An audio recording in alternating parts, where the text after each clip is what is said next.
किसी को भी इस बात का यकीन नहीं था कि 23 साल का आर्यन इतना भी खतरनाक हो सकता है। जी हां, आर्यन की गिरफ्तारी के करीब 17 दिन बाद वो सच्चाई सामने आई है जिसके बाद से एनसीबी के भी पसीने छूट गए हैं। एनसीबी का नींद हराम हो गया है। मैं आपके सामने वो वीडियो और वो सच्चाई रखने जा रहा हूं जिसके बाद आज तय हो जाएगा कि आर्यन खान 23 साल की उम्र में ही बहुत ही बड़ा साजिशकर्ता बन गया था। ये तो ड्रग्स की दुनिया का माफिया बन गया था। जी हां, आर्यन खान का एक लड़की से कनेक्शन, जिस लड़की के जरिए ये ड्रग्स मंगाता था, उसकी भी मैं आपको जानकारी दूंगा और पूरा वीडियो दिखाऊंगा। आर्यन का पूरा परिवार और बॉलीवुड के ज्यादातर लोग इस बात का इंतजार कर रहे हैं कि आर्यन खान को बेल मिले, लेकिन बड़ा आदमी होना, पैसे वाला आदमी होना, ये काफी नहीं होता है। अगर आप गलत करते हैं तो आपको सजा जरूर मिलेगी और यही हो रहा है आर्यन खान मामले में। जब कोर्ट आर्यन के बेल पर फैसला सुनाने जा रहा था तो उसके पहले एनसीबी ने एक ऐसा व्हाट्सएप चैट रख दिया जिसके बाद से जज के भी पसीने छूट गए। जी हां, उनके व्हाट्सएप चैट में जो चीजें थी, जिन लोगों से उन्होंने बातचीत की थी, वो वाकई में हैरान करने वाला है।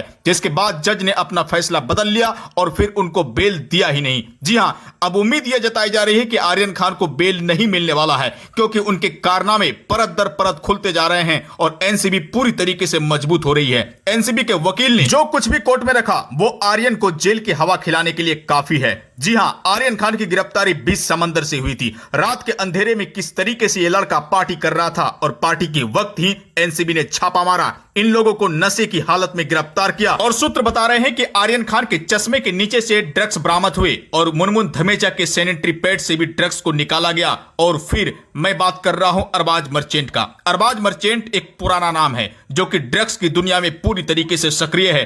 अरबाज मर्चेंट ने अपने जूते के नीचे ड्रग्स छुपाया था। ये तमाम जानकारी सामने आई है और एनसीबी पूरी तरीके से तैयारी के साथ कोर्ट में जाती है और इन लोगों का बेल होने ही नहीं देती है। एनसीबी एक के बाद एक कई खुलासे कर रही है, लेकिन इसके अलावा आर्यन खान के ड्राइवर ने जो सच्चाई रखी है उसको जानना और समझना आपके लिए जरूरी है। तो चलिए एक दो लाइन में आप इस चीज को समझ लीजिए कि आर्यन खान के ड्राइवर राजेश मिश्रा क्या कर रहे हैं। राजेश मिश्रा को भी एनसीबी ने गिरफ्तार किया था और उनसे पूछताछ की थी। पूछताछ के दौरान राजेश मिश्रा ने साफ तौर से कहा कि आर्यन खान संदिग्ध गतिविधियां करते थे। वो अमूमन सिगरेट पिया करते थे। जब घर में रहते थे तो उनके घर मन्नत के नीचे एक तहखाना है, वहां जाकर वो सिगरेट पिया करते थे। अगर वो आम सिगरेट होगा तो ये लड़का अपने कमरे में आराम से पी सकता है, लेकिन तहखाने के अंदर जाकर सिगरेट पीना वाकई में शक पैदा करता है। जी हां, ये शक कहीं ना कहीं ड्रग्स की ओर इशारा करता है। हो सकता है कि आर्यन खान सिगरेट की शक्ल में ड्रग्स का सेवन कर रहा हो। जी हां, आम सिगरेट लोग कहीं भी पी लेते हैं, लेकिन तहखाने में जाकर सिगरेट पीना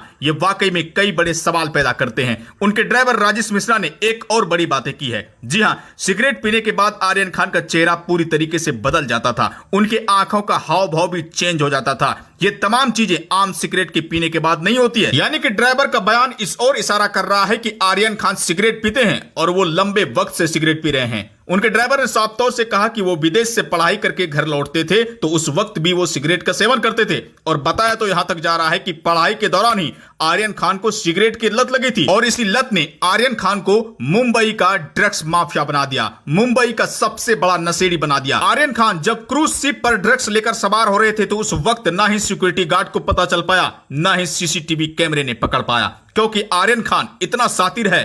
उनका सातिराना तरीका वाकई में किसी के भी आंखों में धूल झोंक सकता है। जी हां, ड्रग्स को छुपाने का तरीका वाकई में बहुत ही खतरनाक है। चश्मे के नीचे यह लड़का ड्रग्स छुपाकर सीप के अंदर घुसता है। इसके अलावा इनके कई दोस्त ड्रग्स लेकर सीप के अंदर जाते हैं। रात के अंधेरे में पार्टी शुरू होती है। पार्टी के पहले ड्रग्स का सेवन किया जाता है। नशे में धुत ये लोग रहते हैं। फिर उसके बाद एनसीबी छापा मारती है। आर्यन समेत 8 लोगों को एनसीबी गिरफ्तार करती है और गिरफ्तारी के बाद पूरे देश में बवाल हो जाता है। बवाल इसलिए भी होता है क्योंकि शाहरुख खान का बेटा ड्रग्स मामले में गिरफ्तार हुआ है। आर्यन कई बार एनसीबी की नजरों से फिसल चुके थे, लेकिन एनसीबी की पैनी नजर ने आर्यन को अब की बार गिरफ्तार कर ही लिया। पहले से पता था कि आर्यन सीप पर सवार होगा और वहां पर ड्रग्स की पार्टी होगी और फिर पहले से बिछाए गए जाल में आर्यन खान समेत 8 लोग फंस गए। पार्टी के वक्त उस कमरे से क्या बरामद हुआ है? एनसीबी ने बरामद किया है और उन्हीं के पास ये सारी चीजें हैं, लेकिन चीजें पब्लिक में भी आ गई है। पब्लिक डोमेन में ये चीजें आ गई है और चर्चा का विषय है।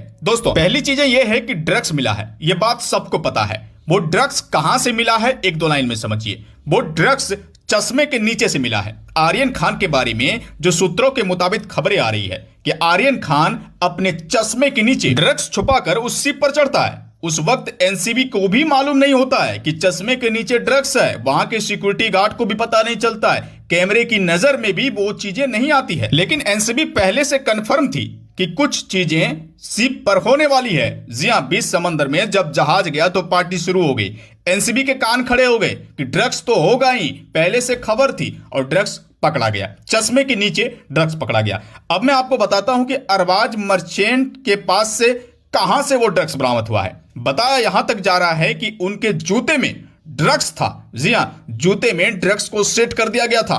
फिर उसके बाद वो शिप में घुस जाते हैं। किसी को कानो कान खबर नहीं लगती है कि ड्रग्स भी इस शिप में आया है। लेकिन जब छापेमारी हुई, गिरफ्तारी हुई, जांच पड़ताल शुरू हुई, सामान को चेक किया गया, तब बातें सामने आई कि ड्रग्स कहां कहां छुपा कर रखा गया। बैग में, जूते में और यहां तक कि चश्मे के पीछे। जी हां, चश्मे में ड्रग्स छुपा कर रखा गया। ये तमाम चीजें आपको पता चल गई। इसके अलावा जो जानकारी आ रही है कि पैसों का लेन देन, जी हां, पैसों का जो लेन देन हो रहा था, वो लेन देन किस रूप में हो रहा था वो भी आप जान लीजिए। कैश के रूप में हो रहा था, ये तो आपको मालूम है। उस जहाज पर पार्टी वाले कमरे से विदेशी करेंसी बरामद हुए हैं, ये जानकारी सामने आ रही है। इसके अलावा पैसों के लेन देन के लिए ऑनलाइन ट्रांजैक्शन का भी काम किया जाता था। जी हां, डार्क वेब के इस्तेमाल से यह सब कुछ होता था। डार्क वेब के इस्तेमाल से क्रिप्टो करेंसी का इस्तेमाल किया जाता था।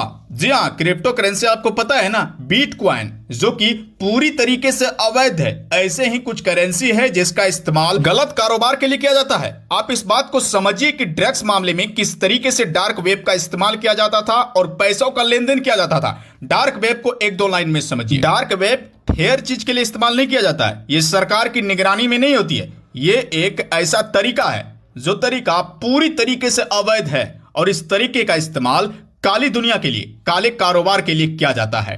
अब आप समझिए कि किस तरीके से ये लोग सरकार और एजेंसी की आंखों में धूल झोंकते हैं और अपना काम निकालते हैं।